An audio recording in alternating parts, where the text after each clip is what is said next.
All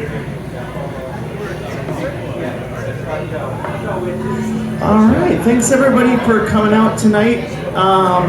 My name is Justin Park, and we have the International Space University Space Café events. For those who don't know, the International Space University is a program that was created in the United States, but they have a permanent campus now in Strasbourg, France, where you can get a master's degree.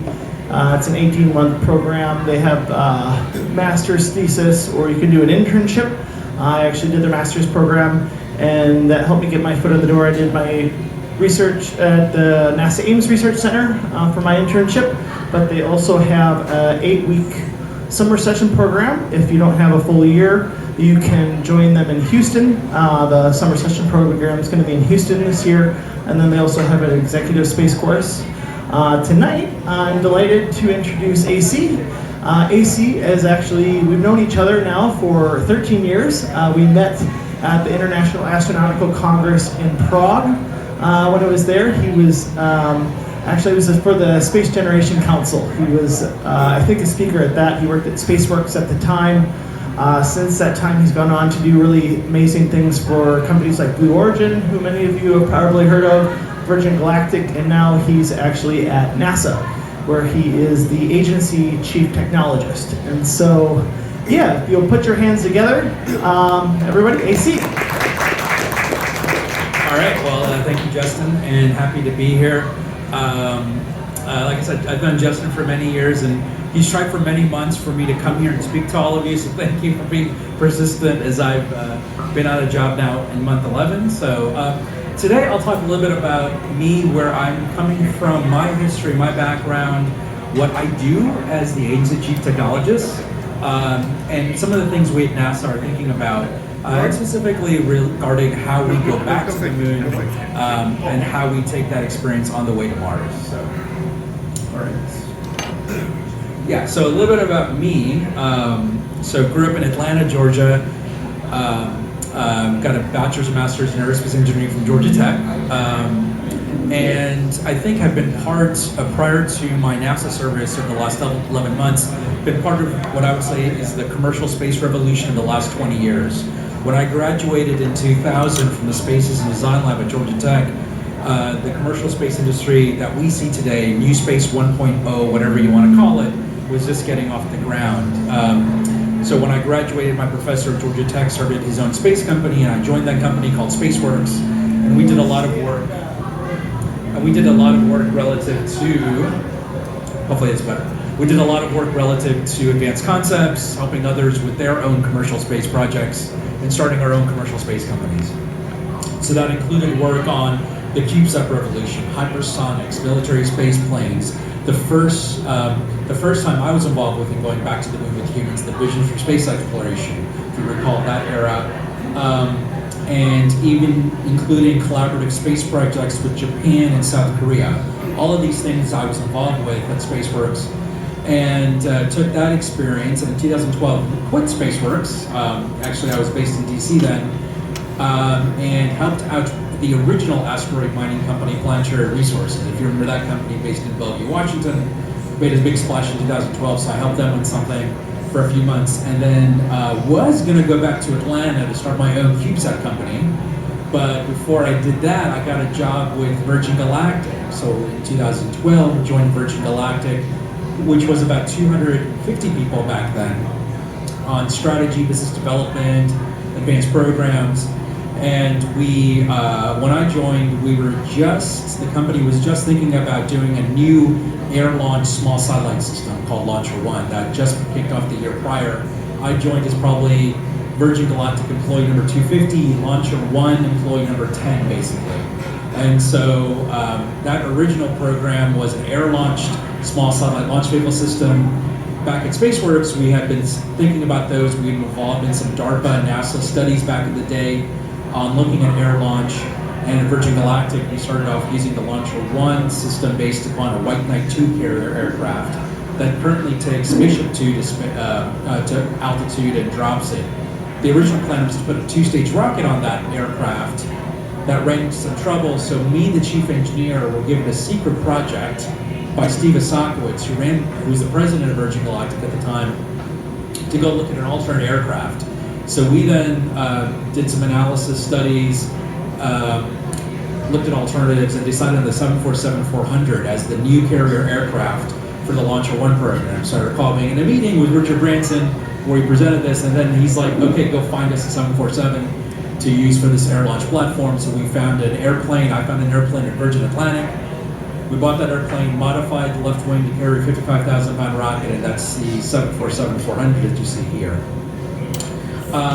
So back in 2016, Steve left to go run the Aerospace Corporation, being my boss for 5 years, so he left, and then I was like thinking of my career, and said, maybe let's go to the next thing.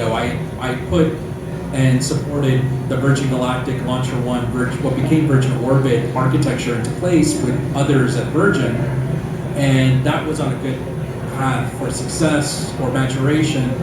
And what's the next challenge? So then I quit Virgin Galactic and contacted people I knew at Blue Origin. And I said, hey, could you use me? They're like, yeah, we could use you. And I joined, and they're like, the week before, we just started the Lunar Lander program. So I went from Virgin Galactic Launcher One air launch to now with 2 engineers at Blue Origin kicking off the Lunar Lander program. And that included collaborations with NASA that year, working with our founder Jeff Bezos to think about what architectures we wanted to do, look at sensor technology collaborations with NASA to test out some of the lunar lander sensors, and help form the national team with Lockheed Martin, Northrop Grumman, Draper, and Blue Origin to mature the human landing system architecture, and then also other technology collaborations in Blue Origin and with outside partners was also involved, I would say, in championing the idea for the acquisition of Honeybee Robotics as well. So involved in a lot of activities there at Blue, with multiple principal technologists, multiple programs at Blue, but specifically focused on the advanced programs part of Blue Origin, and specifically the Lunar Lander program. So if you hear Blue Origin talk about their Mark 1, Mark 2 landers, I helped name that, Mark 1, Mark 2, so that was me as I was involved in. So I put on battery conserve mode, so... And so I was involved in that. And so then in 2021, after we matured the lander program, we weren't selected initially in 2021 for the down select. We then re-architected within Blue Origin the human landing system architecture. And in late 21, we had gotten that to a point, aligned with Jeff, got support from Jeff to move out of that program and could leave knowing we had set that program in place. And then went to an aviation autonomy startup in the Bay Area called Reliable Robotics. So in 2022, for most of that year, was in the Bay Area looking at automating a Cessna 208 Caravan, which was on the way to automating all the world's cargo airplanes. Generally in a day, several thousand airplanes are flying in the skies for our cargo operators around the planet with several pilots. Now, if you could automate that from gate to gate, you could unlock the economic efficiency of how you use those assets. So once again, we were looking at autonomy, but a particular application of a certified autonomy solution. So once again, 22 years in space, and then the last year, definitely in aviation autonomy. So last year, actually Pat Bilal, the former associate administrator of the office I find myself in, tweeted about this job as NASA chief technologist, and initially I didn't apply. But then about a month before the job deadline, she tweeted again, and I did apply. And I think for me, it was to take these experiences of maturing technologies from the back of an envelope to flight, to demonstration, in all sorts of places, from small satellites to launch vehicles to lunar landers, in collaborations with NASA, and taking that experience within NASA. And to continue the momentum of the commercial public-private partnerships that I was involved with on the commercial side for 2 decades, continue that momentum, continue the technology maturations that we have been doing as a nation. And then finally, I think for me, taking this job was also for the leadership that was at NASA, and specifically Pam Mulroy. I think our number 2 at NASA, Deputy Administrator Pam Mulroy, was probably the icing on the cake for me to take this job. For me, I've been very fortunate in my professional career to have quality leaders that believe in positive change and that enable us and their employees to make that change happen. And I knew Pam from the day she was at DARPA and I was at Virgin, and really respected Pam. And I think that has paid off in terms of my joining NASA. Once again, not only because of NASA, not only the mission and the people here, but also the leadership that I find at NASA, and specifically Pat Melroy. So that was some of the reasons of how, what I did in my career so far, and kind of why I came to NASA. All right, so where do I find myself? So within, without going into a big NASA org chart, there's the senior leadership of NASA. So at a company, you might call it the C-suite, the CEO, COO, CTO, etc. But at NASA, we call it the A-suite, the administrator suite. So that's Administrator Bill Nelson, Deputy Administrator Pam Melroy, and Associate Administrator Bob Cabana. Bob is retiring, and we're having Jim Free come in as the new Associate Administrator. So those three people are within the A-suite, or obviously the top floor at NASA headquarters if you go over there on E Street. But those are the senior leaders, some of them political appointees, some of them the most senior civil servant at NASA, and we support them primarily in our Office of Technology Policy and Strategy. And as I like to say, we're kind of like with them versus a directorate or at a center. We're at NASA headquarters, but help our senior leadership, the directorates that are within NASA and the centers and the agency as a whole, think through thorny problems in policy, strategy, and technology. So there's technology maturation problems parts of the agency are working on. We're not working on maturing a technology or a program or managing any of that. But are there it's like to say a lot of people at NASA are heads down trying to play checkers. They've got missions, they've got requirements, they've got plans that they've got to fulfill safely and effectively. We're trying to think in some sense a few moves ahead.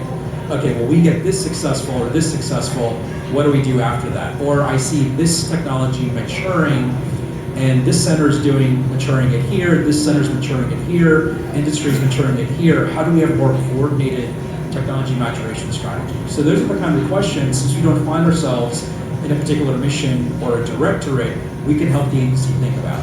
And so, for instance, the example of this is quantum sensing. We are using the ability now to understand how entangled pairs of particles interact with each other, and such to use that interaction to help have better gravity measurements of the planet Earth. So we're using that technology to develop sensors to understand, let's say, how much water we might have in particular counties in Texas.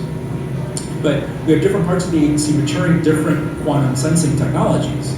Can we do that in a more coordinated way? So our office has been working on a quantum sensing study, both in terms of what we're doing at NASA and what we're doing with our counterpart agency, Space Force and NRO, to help think about a more integrated quantum sensing set of investments, priorities, and help shine a light on maybe a more unified strategy. So once again, that's a place where we can play, where our Space Technology Mission Directorate that's maturing technologies, or our Science Mission Directorate that's looking at science missions, is heads down trying to mature technologies. How can we leverage all of these players inside the agency and outside to affect positive change in optimizing technologies? NASA's budget is about $24 billion. If it was about $100 billion, $200 billion, these kinds of problems, we kind of wouldn't be worried about because we have excess money. But we don't have excess money. So what's the best use of these funds in collaboration with other government agencies and private industry? So how do we do that? We do studies within our Office of Technology Policy and Strategy. So these are quantitative studies, qualitative studies on policy, technology, strategy. We present those to our leadership. We present those to our directorate leads. We present those to our centers. We present those sometimes to our stakeholders and say, here's what we found. We've done a 3-month study, 2-month study, 1-year-long study, and many of our studies we also publish. So we've published studies on lunar landing sites and safe zones. We published that last year. We published, I think, one of the most groundbreaking quantitative studies on active debris removal and quantifying the different approaches to removing orbital debris. So we published that. We're doing a follow-on study there. We're looking at studies related to nuclear power. We're about to release a study on space solar power. We're doing a study on quantum sensing, my team, also looking at other things.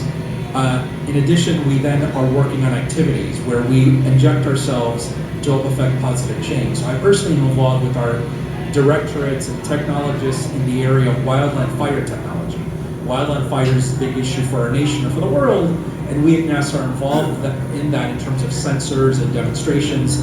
We, in fact, over the last few months in the state of Utah, there was a series of controlled burns where we were involved in flying NASA aircraft with NASA sensors over these prescribed wildland fire activities to do better calibration of our sensors. So those kinds of things we're involved with within our organization in terms of studies. Now, several months ago, I asked ChatGPT 3.5 in February, what is my job? And I think it came out with a pretty good answer. So this is that answer from a few months ago of helping to develop new technologies, partnerships, commercial innovation generally, and doing it all safely. So I think this was generally accurate. But we're human, so I wrote my own definition of my job, which is looking at three major things. One is understanding what we're investing in.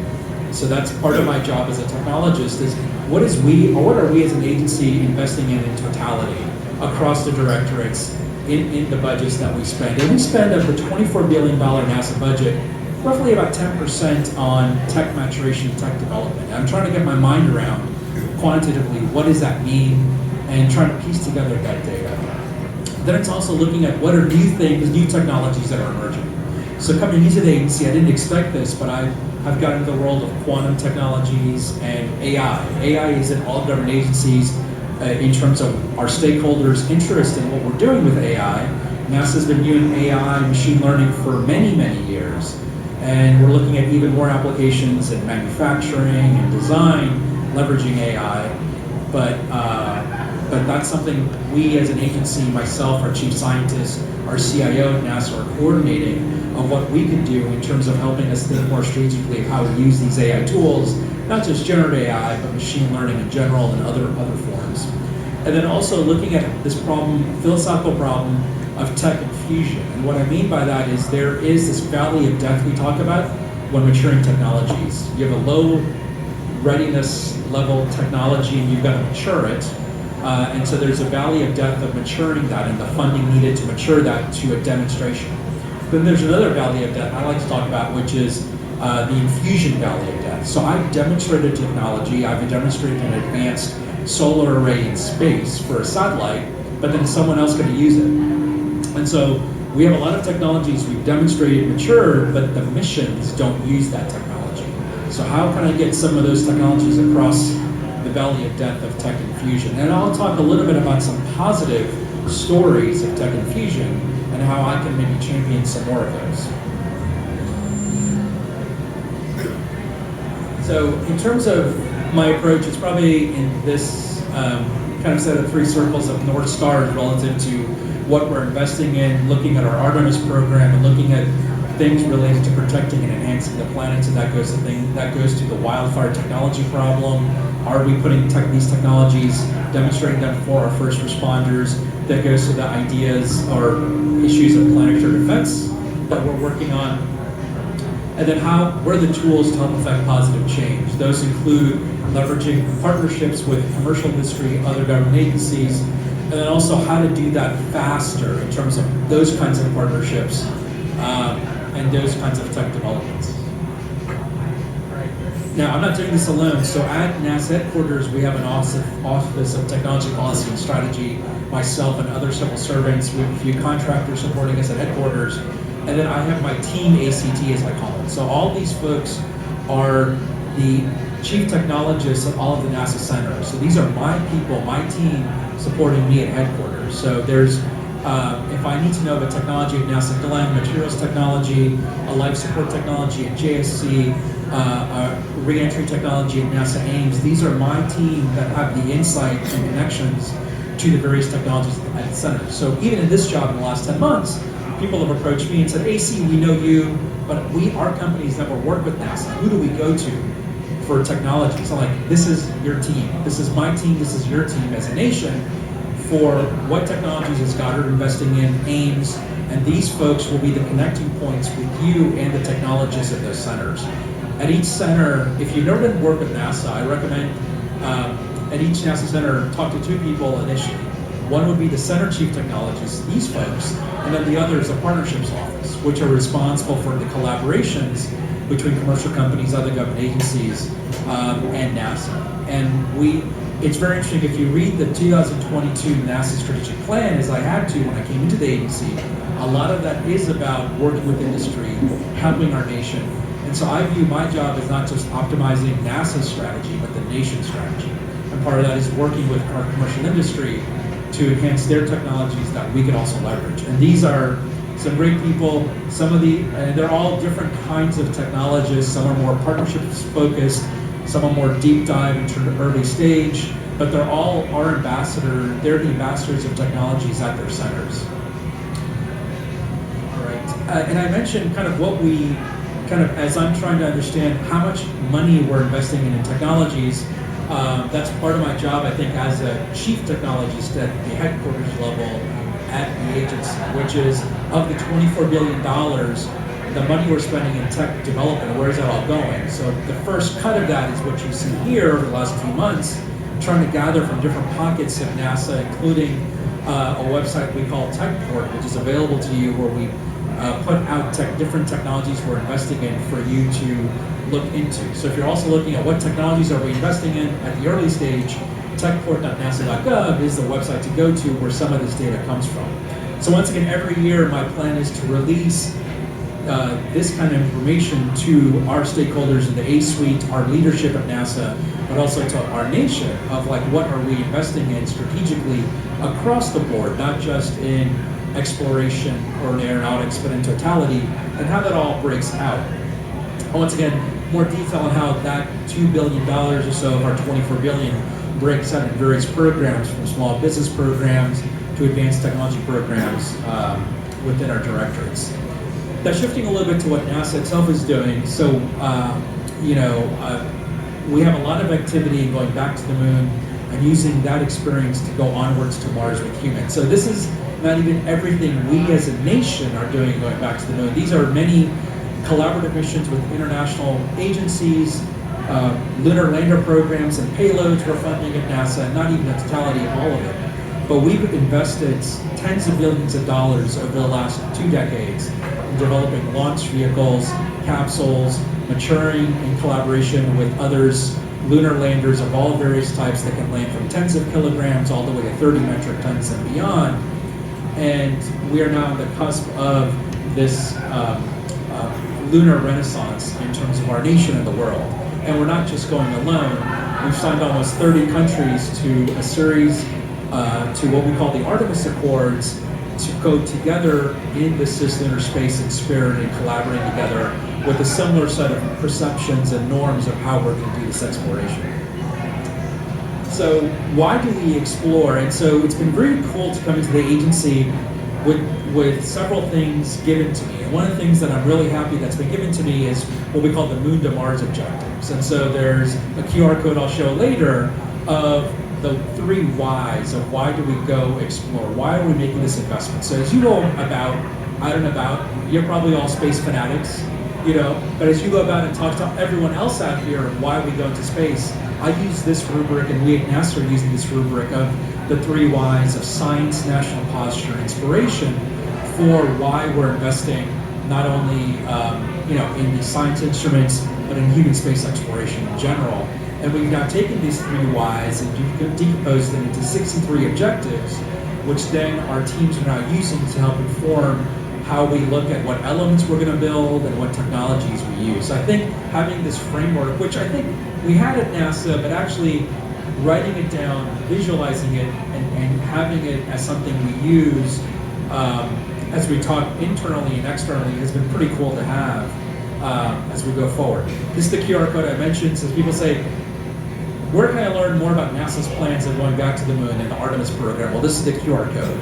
Now, this QR code will take you to a website that has what we call the Architecture Definition Document, or ADD, which is a document we put together to give you an insight into our human exploration plans for going to Mars, and then working backwards on the Artemis program. In addition, we've released over the last year and a half several white papers to talk about that are easily digestible 4-page white papers of part of why we're going back to the moon. So we're going to this elliptical orbit around the moon that constantly faces the Earth called a near rectilinear halo orbit, NRHO. And you're like, why do we choose that orbit? Well, if you go to this QR code website, we've got a 4-page white paper in English that will explain why we chose that orbit. So we realized the full 160-page paper, not everyone's going to read. So we released a few dozen, less than a dozen right now, and more to come, white papers that are bite-sized chunks of explaining how we're going back to the moon with our Moon to Mars architecture. Now, as part of that, we've divided our planning for going back to the moon and onward to Mars into various segments. So words actually mean things. In our documents, these words mean things. So we've got 4 segments of how we're thinking about our human exploration and robotic exploration plans for the entire solar system in the next few decades. They start off with our human lunar return. So we're investing in the Space Launch System, the Orion capsule, the Gateway Space Station, the Human Landing System, the XEVAS suits, and other things to enable our first few set of human missions to go back to the moon in our human lunar return segment, the first few Artemis missions. That then builds on to future segments where we stay longer on the surface. So instead of 6.5 days for Artemis 3, our first human lunar return surface mission in more than 50 years, we will build that capability up to 30 days beyond in later segments. And then we get to even future segments where we leverage commercial industry even more. We look at infrastructure, and that's the segment we call sustained lunar evolution, which I'm very keen on in terms of how do we stay on the moon, leverage those resources, and do full science, as well as establish a more permanent presence on the lunar surface and use all of that experience on the way to Mars. And over the last few months, I stop at this slide to talk a particular thing I've been thinking about in terms of what are we ultimately trying to get to. And in terms of these segments as specifically sustained lunar evolution. And it's something I now refer to as the lunar moment. So for me, as I think about long-term technology investment, infrastructure on the lunar surface and around the lunar surface, I think about the lunar moment. And for me, the lunar moment is the following moment when a person walks on the moon, and from then on, there will always be a human on the lunar surface. And so a child will be born that will never know a moon without a human on it. We at NASA and rightly so, make a big deal that we've had an International Space Station for more than 20 years that has been orbiting the planet. So children were born in this era and have always known a space station with a human on board. And so I think for me, I'm trying to think about technologies for the same way, but for the moon, where if a child is born and the first time they look at their moon and their parent has explained to them what that object is, in that same breath or the second breath, the parent is also explaining, and there's a person up there, and there's always been a person up there, and there will always be a person up there in that child's life. So then does that child think about the solar system and the universe and exploration differently, given that mindset? So once again, that lunar moment is something I'm thinking about, and how do we have the technologies from power, communications, infrastructure to enable that lunar moment. Now, once again, this is all not PowerPoint. So we are actually building hardware, doing missions, launching components, and so we are bending metal, building hardware. We successfully launched Artemis 1, an Orion capsule on the Space Launch System that went around the moon and back and came back without humans. We have now progressing on Artemis 2, our mission in about a year, where we will launch 4 humans on the Orion capsule to go around the moon and come back, including 1 Canadian. It's important, it's an international mission. And that will build onto Artemis 3, our human lunar return to the surface for the first time in 50 years, with 2 humans walking on the surface for about 6 days, including the first woman and person of color on the moon. And then simultaneously, we are building an orbital space station called the Gateway, and we're all doing this both with NASA-directed programs, but also with commercial industry and services contracts. The way we're going about our Artemis program would blow the minds of people at NASA 20 years ago. The people at NASA 20 years ago had a vision of a government-directed, government-led program. But in the intervening 20 years, and I would say I was part of that commercial industry that helped make some of this happen when I was in industry, it's been a partnership where commercial industries brought resources, technical talent, and funding to the table to help some of these things happen. And it's been awesome to see this partnerships that we have, a little bit more risky, but we are working with our nation's industrial base to go back to the moon. In this sense, maybe a little bit differently than we did in Apollo, a little bit differently than people 20 years ago thought about doing it. And if we had more money, maybe we wouldn't think in these ways, but we do live in constrained budgeting environments, and the commercial industry has come to the table with resources and capabilities they didn't have 20 years ago. I'm also very excited by the cadre of commercial lunar landers we're investing in. So this slide represents about $8 billion of NASA co-investment in lunar lander developments, ranging from landers that land 30 kilograms all the way to landers that can land more than 30 metric tons. And I'm pretty excited not only about the services from these landers, but the technologies. And specifically, these, both SpaceX and Blue Origin, where we're investing multi-billions of dollars for them to develop crewed landers. And I'll take a little bit of time on both of these architectures. Once again, not only the way we're going about going back to the moon with these services contracts, probably blow the minds of people at NASA 20 years ago, these architectures are probably not the architectures they would have come out with 20 years ago. What I mean by that is, these are single-stage landers. The landers land, our astronauts do their missions and get back in the landers and go back up. Yeah, they're not two-stage landers like we did in Apollo. That's a little bit different. They're also propellant depot-based architectures. For many years, people were adverse to talking about propellant depots. Ladies and gentlemen, we have propellant depots, and we are at NASA investing in propellant depots. Each of these architectures requires refueling flights and missions to refuel these lunar landers in low Earth orbit or the NRHO. So once again, the technologies in terms of project fluid management, long duration propellant storage and transfer are exciting to me for these kinds of landers that are single stage, and then what could we use these technologies for in the rest of the solar system. So once again, it's also exciting that these companies are bringing their own funding to the table. Each of these contracts, they're basically giving these companies, they're bringing an equivalent amount of funding to the table to help enable these architectures.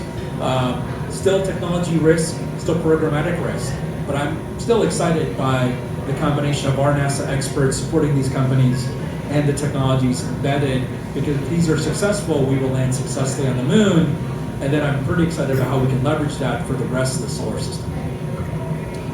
I talked a little bit about this problem of technology infusion, and so I like to use this slide about how,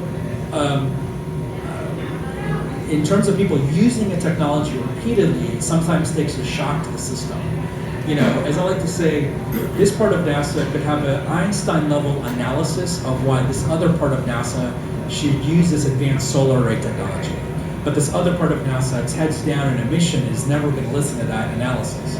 You need other things. You need champions, you need other government agencies, you need commercial industry, and you need demonstrations step by step to then demonstrate to a mission that, hey, you should use this technology. And there are examples of this. And so one particular example is the Rollout Solar Array. That is a technology that started as a DoD small business research grant more than 20 years ago. That company eventually got multiple NASA small business grants that our Space Technology Mission Directorate realized that technology and then co-invested. And now this technology is on the International Space Station. If you recall our mission DART, which is an asteroid redirect mission, it used this rollout solar array technology. I mentioned the Gateway Space Station. The first piece of that is also going to use this rollout solar array technology. That's basically a more compact solar array that is about 30% more mass efficient than our traditional rigid solar arrays that we started with on the space station. So once again, small business grant over a decade or two, slowly maturing, and people realizing the value of it, and now it's being used on multiple missions from low Earth orbit to our asteroid missions and eventually to our lunar gateway.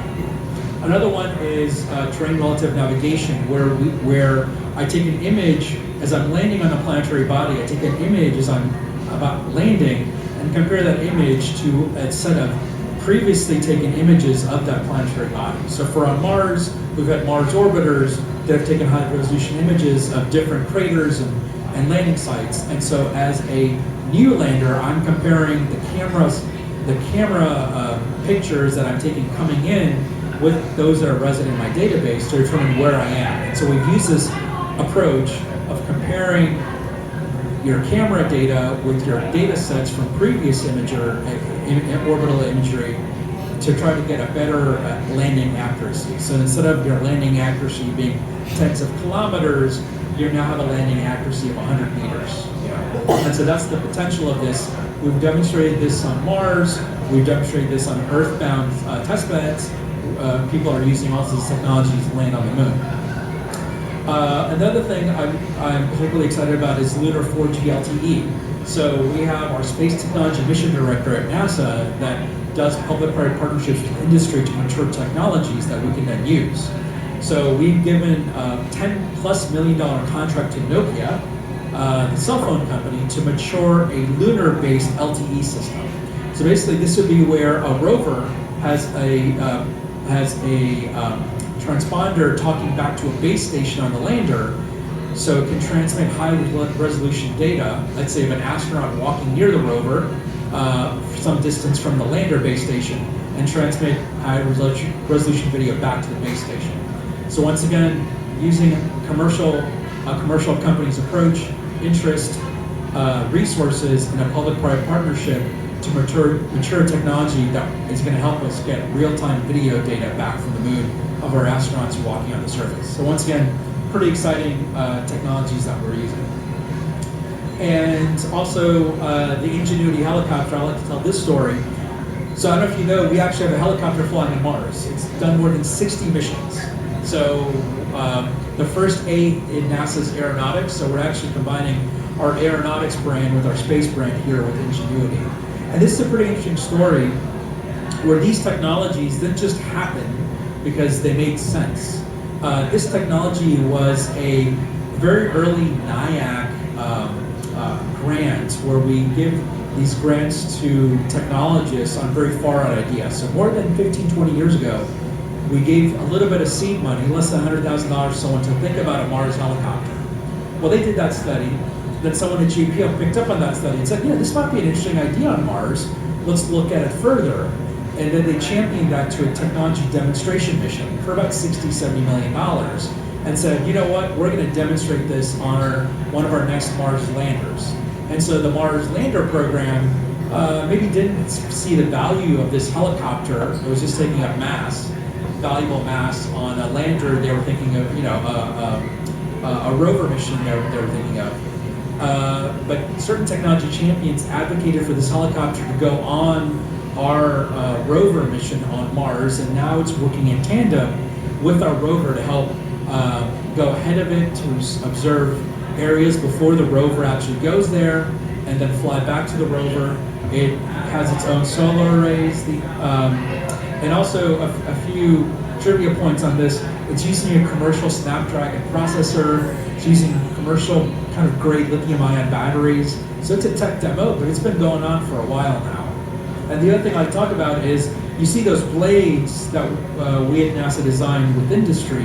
When I went to NASA Ames Research Center in Silicon Valley, our center there, our aero team at NASA that worked on those blades was showing me around and telling me about the development of those blades with themselves in commercial industry.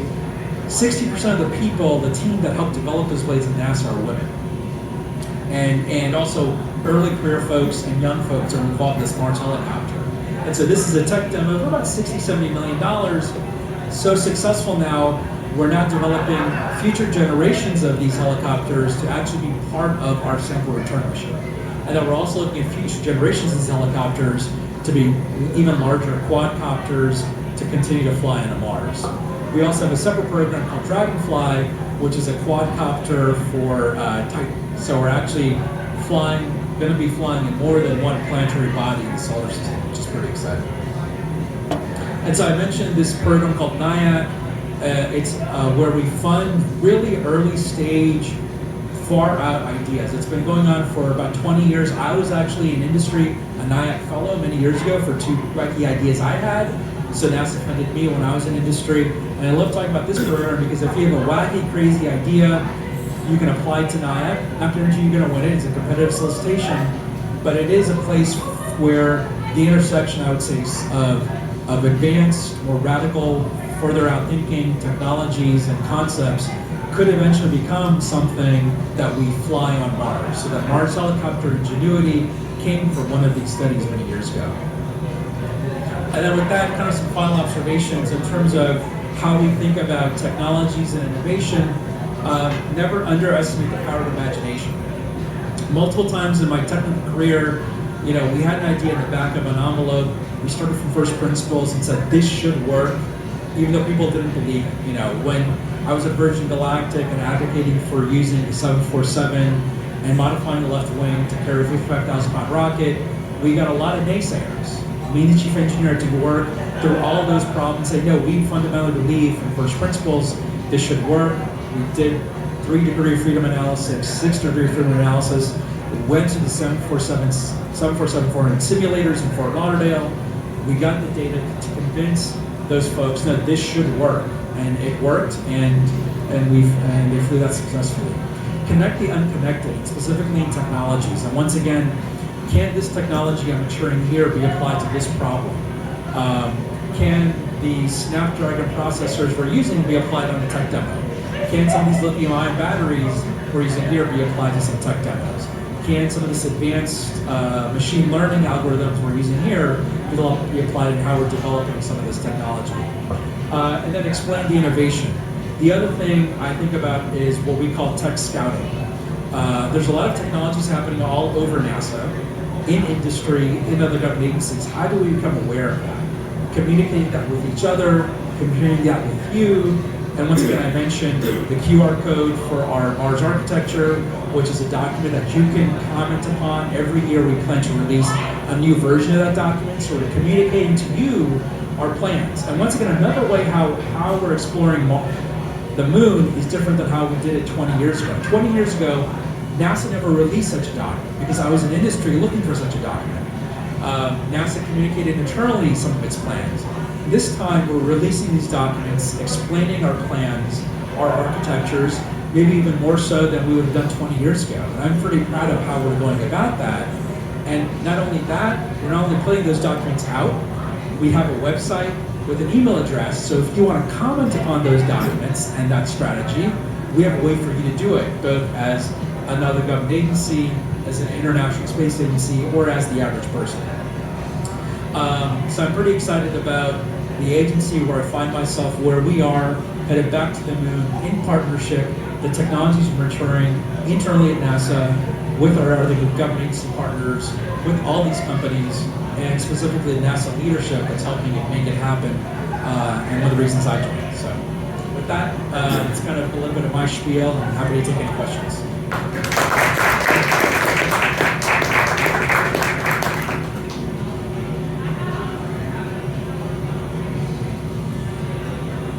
Thanks, AC. I'll kick it off here since I have the microphone. I wanted to ask about something you mentioned at the very beginning of your talk about the autonomous commercial cargo. Is that getting close? That sounds really exciting.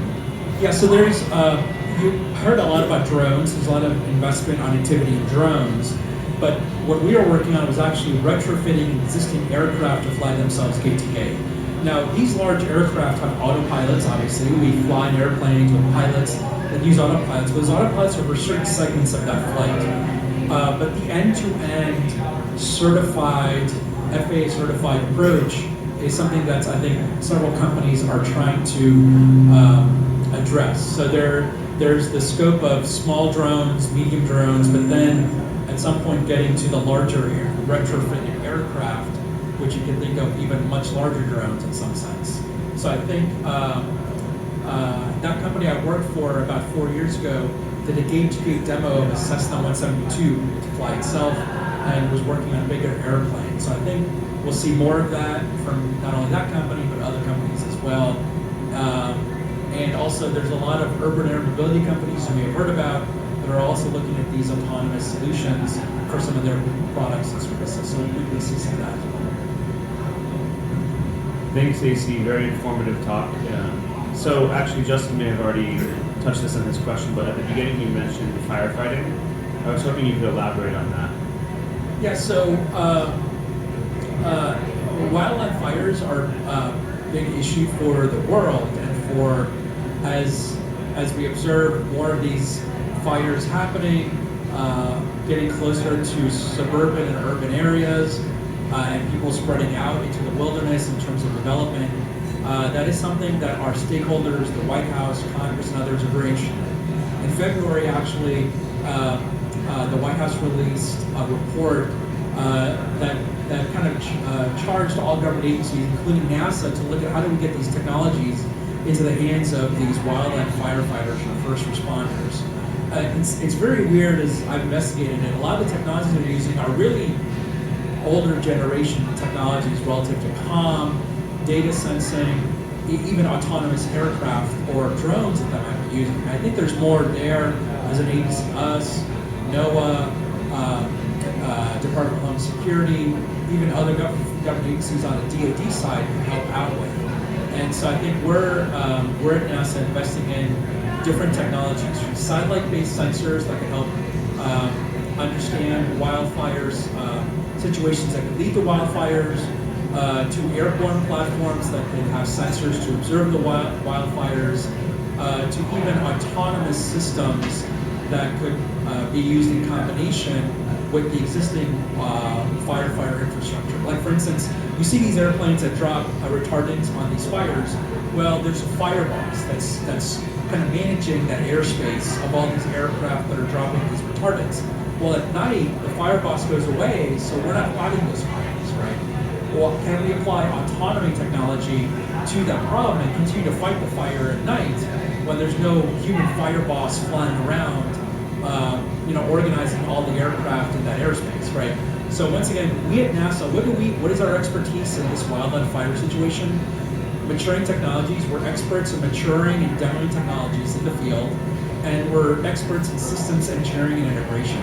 The wildland fire problem is multiple systems trying to be integrated together, and so we're trying to figure out how we can take our expertise, talking with NOAA, other people in the federal government working on this problem, and even internationals, to look at both space-based sensors, aircraft-based sensors, autonomy technologies, sensor technologies to examine, and maybe to figure out immediately when lightning happens, and that could lead to a fire. Like for instance, we fund people to sit on mountaintops looking out to spot fires that might start. Well, can we enhance those people, human beings, with sensors that are also looking out to help them identify kind of in a few miles away, that piece of the forest is smoldering, could be a potential fire threat, we should send a human out there to investigate. The other thing is also leveraging AI, ML, and other technologies to help determine when do we evacuate. So based upon the spread of a fire, the local situation, the weather patterns, the climate in that region over the last few weeks, how can we predict where this fire will spread?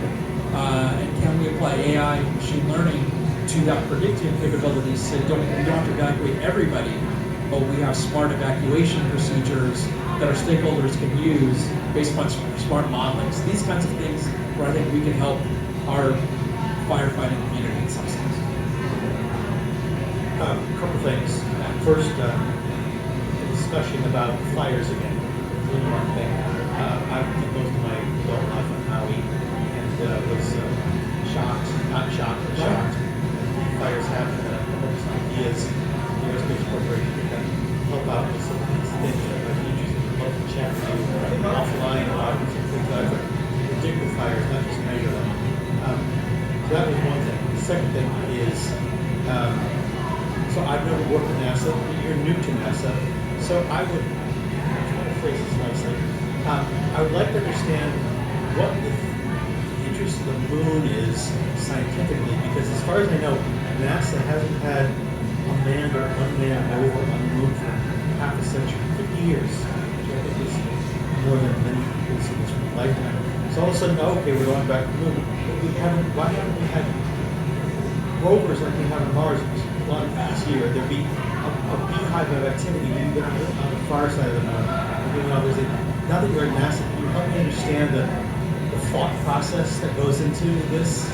Yeah, I think part of that is just this continual debate at NASA we've had for 2 decades, 3 decades on the moon versus Mars. There's been always this debate, and as each is also kind of probably related to political leadership that changes, that has different objectives, that has, at some point, we were aiming to use humans to redirect an asteroid into cislunar space. So there was an interest there from leadership, stakeholders in the government to look at that. Sometimes we were looking at doing, bypassing the moon, going to Mars directly. But for the last 2 political administrations, we've had leadership in both parties interested in going back to the moon. And there are scientific rationale for understanding the moon better. We went to 6 locations, mostly mid-latitude, never on the far side, never at the South Pole. We're trying to understand how the moon formed. The moon formed from a Mars-like object hitting a proto-Earth type object, planet that formed the moon and the Earth that we see today. And maybe that helped, if we understand that, we can understand planetary formation better. The far side of the moon is possibly a pristine radio silent environment to do some observing. So I think it's a combination of consistent political leadership across administrations and going back to the moon for our human space exploration program. I think it is an interest and capability in industry to now go back in new models like services models. Like for instance, late in December, we will have our first commercial lunar payload services flight from Astrobotic. That will be the first, to your point, our first real U.S. lunar landing, and this time commercially, hopefully next year. And then after that, we've got another commercial company, Intuitive Machines, attempting their next lunar landing with their robotic landers. So I think there are scientific justifications, consistent political leadership from one administration to the next, saying the moon is important, it's a good place to understand science, it's good strategically for us to go as a nation. It is also a good proving ground for us to understand the technologies that we'll need on the way to Mars. Mars is a several months journey, the moon is a 3-day journey. The understanding we'll have in assembling the Gateway Space Station, which maybe could be a node where we might assemble the future Mars transport vehicle, will be useful. The cryogenic fluid management technologies, power technologies, battery technologies, comm technologies that will demonstrate in cislunar space will all be leveraged as we go further out onwards to Mars. So I think it's a political question. Commercial industry kind of input that has helped in some of this. There are still fundamental science questions we still want to answer about the moon and its formation. And then also on top of all of this is the potential for resources now on the moon that we or our industry could leverage for our use and their use, both in terms of oxygen extracted from the lunar regolith or surface of the moon, or all the way to potentially leverage water ice. It could be in permanently shuttered regions for propellant as well as water. Multiple combinations, I think, that now lead us to where we are today. Maybe not one exact thing, but both a global strategic interest, let's just say, commercial industry, political resilience from one administration to another has found us in this potential place where we weren't 20 years ago. Thanks so much for coming and speaking to us. I kind of have a 2-part question. My first question is how you work with Congress to develop legislation and appropriations that actually improve your ability to innovate and develop new technologies, and then also what challenges do you face when you're trying to innovate and you're facing potential budget cuts and you're working under a continuing resolution? I think, well, the first question is there's a legislative team that probably is a better answer to that. So at NASA, we have an Office of Legislative Affairs that deals with our engagement with Congress. I personally, in this job, have briefed staffers and others, like for instance on quantum technologies and others, or some of the more advanced areas.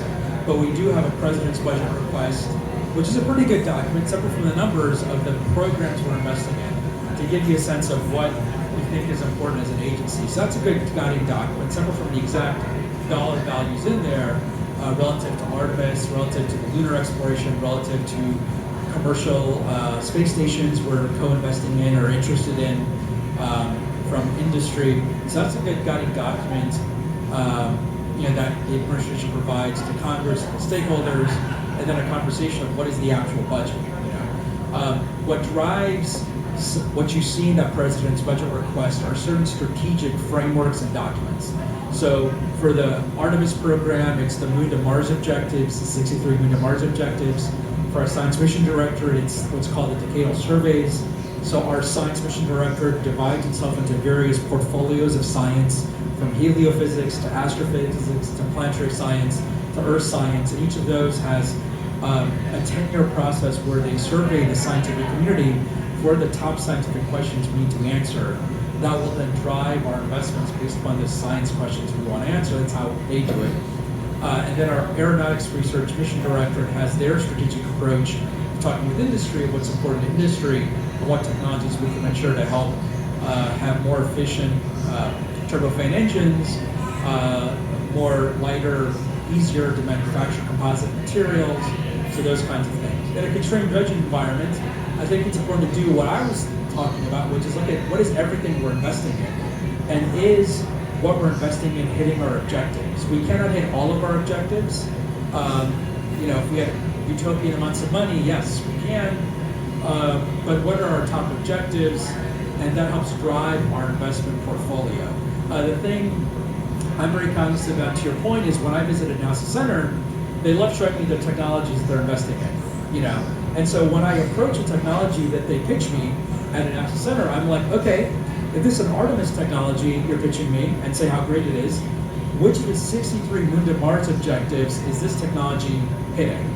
And between our Artemis 2 and 10, the next 9 Artemis missions, when am I going to use it? So you should have some good answers for me when I ask you these questions, because if you don't, then I don't know why we're investing in it. And so once again, I'm not criticizing this technology investment, but it's like we have a strategy based upon all this thinking that I've just shown you that we put into our nation's intellectual capital from our scientists, our engineers, and our industry and everyone else to put together this strategy, and let's follow it and use it as a light to help guide our investments, right? And also to tell Congress and our stakeholders why we're investing. They're like, why are you investing in this technology? Well, it's hitting these 20 of our 63 objectives. It's hitting these science decadal survey questions that we think are the most important for our nation. They're like, oh, okay, now I understand why you're investing in this. It's not just some random shotgun approach. There is a strategy and thought, and these are maybe the more important science questions. These are the more important Artemis objectives that we're trying to hit now in the human lunar return segment, and we'll hit some others in the later segments. I don't know, that's the kinds of conversations to have, and those are good questions that stakeholders should ask us. Why are we investing in these technologies? We should have clear answers that map to our objectives, right? And I think we're getting better at being saying that. Yeah, hi. So NASA, since you have sort of a cross-cutting portfolio that deals with different mission directorates, I was wondering if you had any comments on the sort of the a priori amount of investment that people put in robotic versus human missions. That there's certainly obvious engineering differences, right? But there's not a giant robotic campaign on the moon, and there's a predecessor. There's all these institutional bits of inertia. Are they really that different? I mean, I seem to recall Radia going to great pains to mention human and robotic exploration, in the same breath. Would you care to speak to that? Yeah, no, I think about that too. There are stovepipes. There's stovepipes on our space side and aero side. There are technologies. Our aero side is developing an autonomy that our space side can use. Our aeronautics side is looking at autonomous drones and autonomous networks here on Earth. In some sense, we're an R&D arm of the FAA, helping the FAA think about these autonomous aircraft systems and networks, a lot of the technologies, we're also thinking about the lunar surface. We'll have autonomous sets of objects and machines on the lunar surface. Maybe our aero teams can support that. So it's not only human or robotic, it's even aero in space in some sense, I think about. I think it's like, specifically, how do we have our CLIPS program, our Commercial Lunar Payload Services program, which are robotic lunar landers, support our human Artemis campaign. It's part of Artemis in some sense, but it's not the same mission director. It's not in the Moon and Mars Program Office. So I think about, and we are thinking about how does CLIPS, for instance, help the human landing system. And I think one of the things will be technologies that cross back and forth, capabilities that cross back and forth, like for instance, the terrain relative navigation technology that we've used on Mars, and some of our robotic lunar landers will use, maybe some of our crewed landers might also use that same terrain relative navigation technology, or LiDAR technology that some of our robotic landers are using. So those, or some of the comms networks that we're using, will service both the robotic systems and the crewed systems. So I don't know, I think part of it is infrastructure, some of the technologies that could be cross-cutting, and then use them in combination. A really cool, I think, synergy that highlights that I would say solution to this problem is a lunar terrain vehicle. So we've got a program called the Lunar Terrain Vehicle, which is this next generation unpressurized rover that our astronauts will use once they're on the lunar surface. So if you remember during Apollo, we had a lunar roving vehicle, where 2 astronauts were on, and we get a next generation of the called the LTV. Now, as we were thinking about the LTV, we're like, this thing should survive for several years on the lunar surface, but what is it doing when there's no astronauts on the moon, right? If we do 1 astronaut mission a year for 6 days, what about the other 300 days? Well, in the requirements for the LTV, it's designed to be autonomous with the idea for this other 300 days of the year, that rover should be able to be commanded from the Earth to do science missions while it's on the surface, right? So I think that's kind of a cool kind of observation within NASA as we put out the LTV solicitation. Hey, it just shouldn't be there for the 6.5 days once a year for the Artemis crewed missions. It should also be available because then it could go explore other parts of the South Pole to help other future Artemis missions as they're about to land on those locations. I think once again, examples like that are kind of a good example of where the human robotic kind of visions meet in an actual program. There should be more of that, and I think we're getting better. But hopefully, also it's a success. If the LTV is successful, it will showcase, hey, humans and robots actually work together in one of these Artemis elements in an interesting way.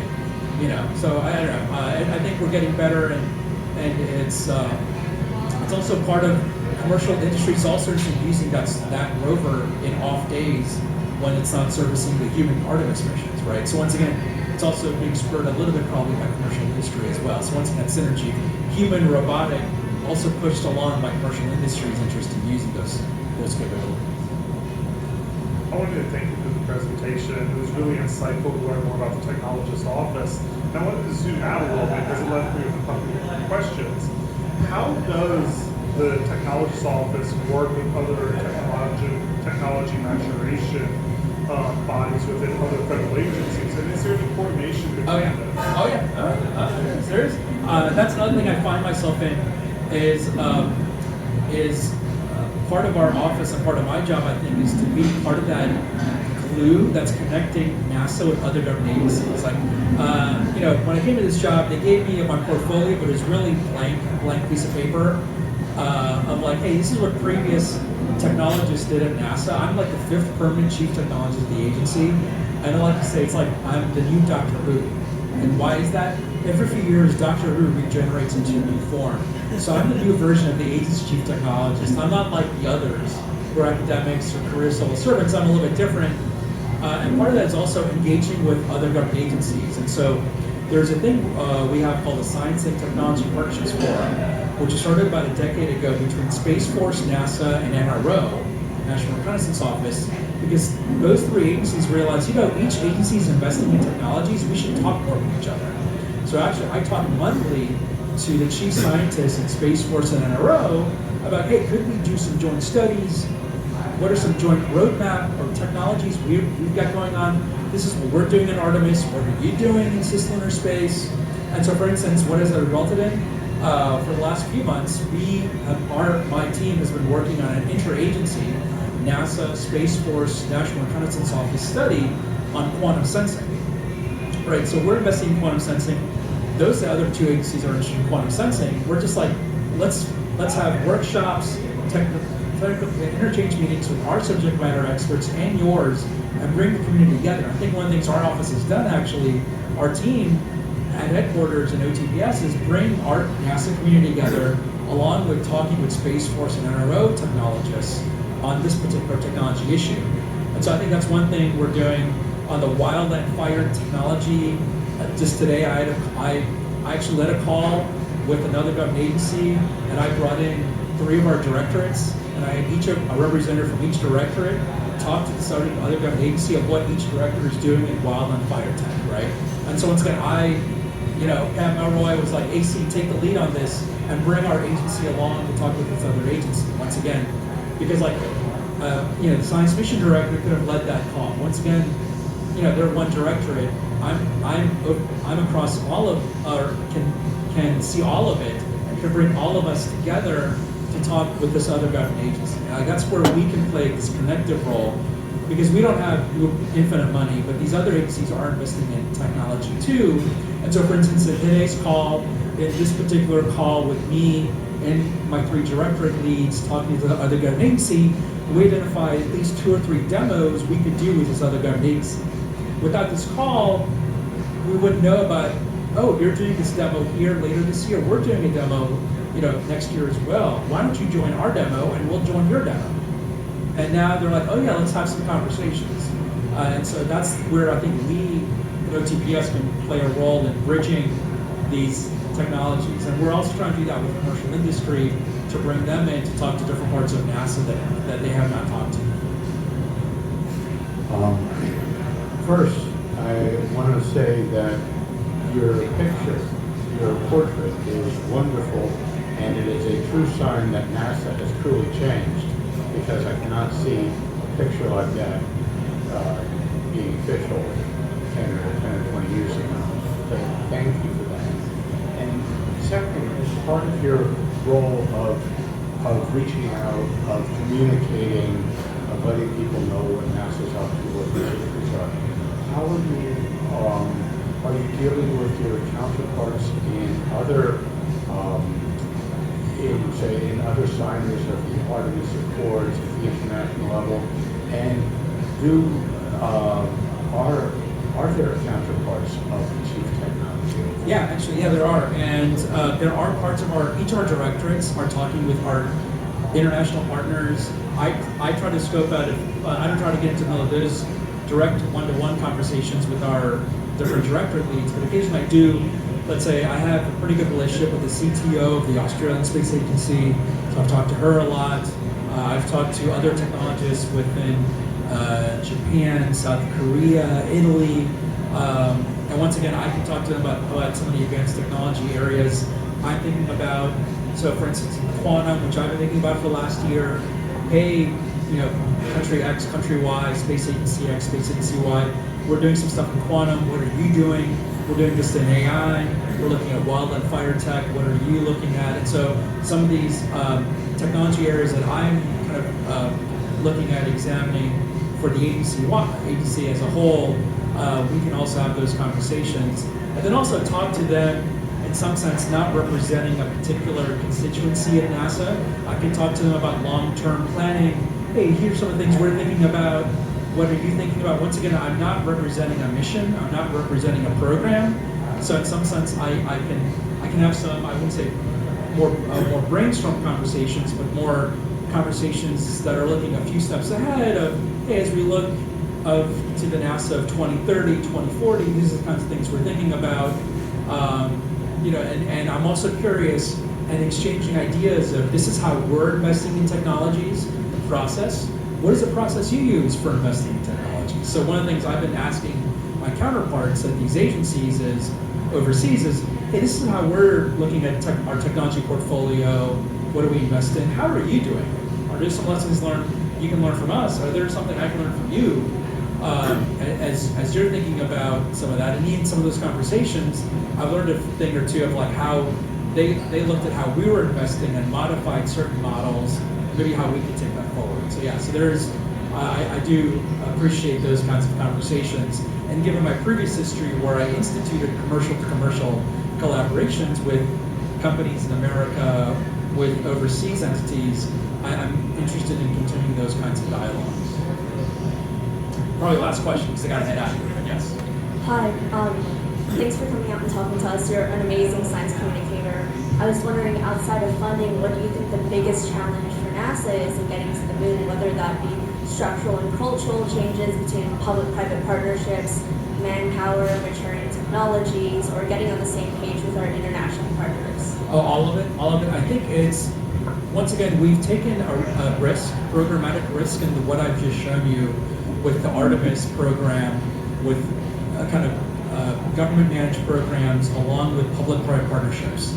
And those are not only just one system, but multiple systems. So it's a systems integration problem of all these various elements coming together. Of the Space Launch System in Orion, which has a European service module, which relies on a commercially procured spacesuit from a company called Axiom that we've invested in, leveraging a lunar lander from SpaceX or Blue Origin in a services contract, and all those pieces coming together, being integrated and safely sending people to lunar orbit, down to the lunar surface for 6.5 days, walking around, getting back up, and coming back home.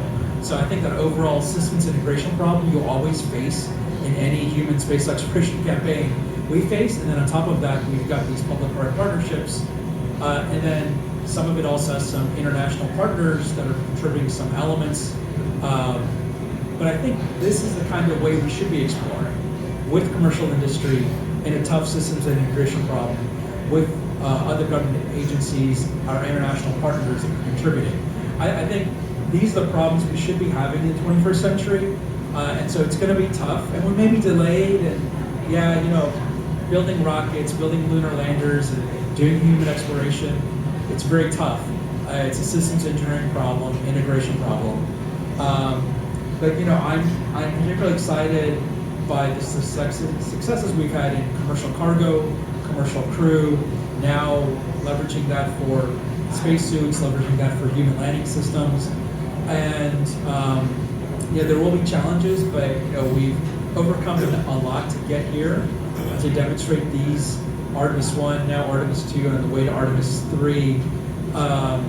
And yeah, so I think it's all of it, but these kinds of challenges that all of us should have, and all of you should be thinking about in the 21st century. You know, if it was easy, we should, you know, it's not something we should be doing, right? It's not something NASA should be doing. This is a tough problem, but we can, I think, also lead with a vision, with the vision of going back to the moon, using that on the way to Mars, and take our Artemis Accord signatories, take our government agencies with us, and take our commercial industry with us. You know, so I think that's with the 3 whys and our blueprint objectives and the 63 objectives of why we're going back. I think we've led a vision and a working partnership. And so a lot of these companies are also working with NASA technologists at each of these centers that have experience in cryogenic fluid management, or landing sensors, or structures, or systems integration, and also the test facilities that we have that SpaceX and Blue and others will be using. All right, everybody give it up for ISU. Thanks everyone for coming out tonight. We can sit here and mingle, but the speaker's got to take off. So yeah, thanks again for everybody coming out. Okay. And I'll leave my business cards for those of you that want to get in touch with me. And obviously follow me on the socials. Thanks everyone. Thank you.